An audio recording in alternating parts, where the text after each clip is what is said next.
Hello everyone, Stuart Heath here, CEO and founder of Harvard Grace Capital. Back with another weekly update, just checking in on the economic data in this little segment that we like to call Nerdy Numbers, because we're always following the numbers and how that's going to impact acquisitions and sales activity for our commercial real estate assets.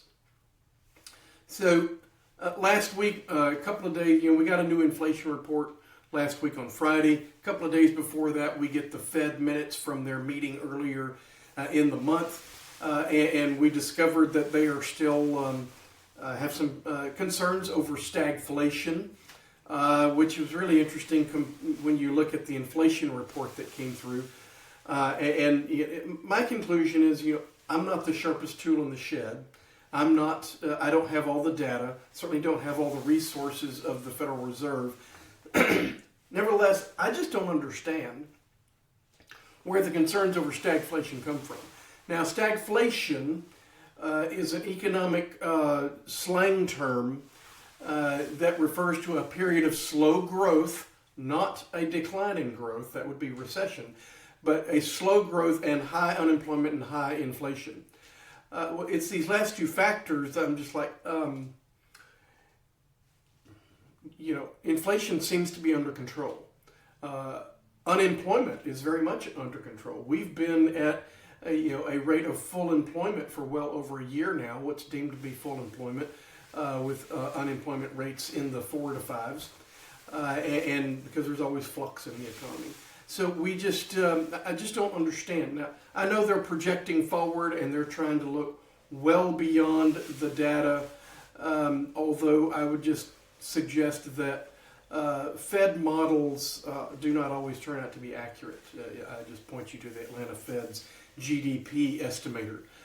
It's vastly wrong all the time. So I just don't understand the concern, and what I really think is that they are projecting that the tariffs will go into full effect, and all of those costs will be passed on to consumers. It's really just not likely, and as we've seen even recently in the first Trump administration, that most of the tariff impact, almost 2/3, was actually absorbed by the importing countries and those vendors. So I think that's probably what President Trump's banking on. Nevertheless, the best thing for all concerned would be, let's settle the global trade disputes and concerns and uncertainty. Let's get to this new regime that we're going to work under for the next 20 or 30 years, and let's be done with it so we can pull the uncertainty out. All signs of actual data and not projections all point to a very healthy economy, and what would be a great next 5 to 10 years for all things.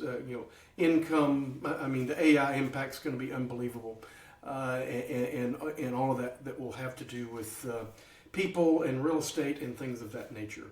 So love to hear your comments on this, and let's start a conversation. Thanks for watching.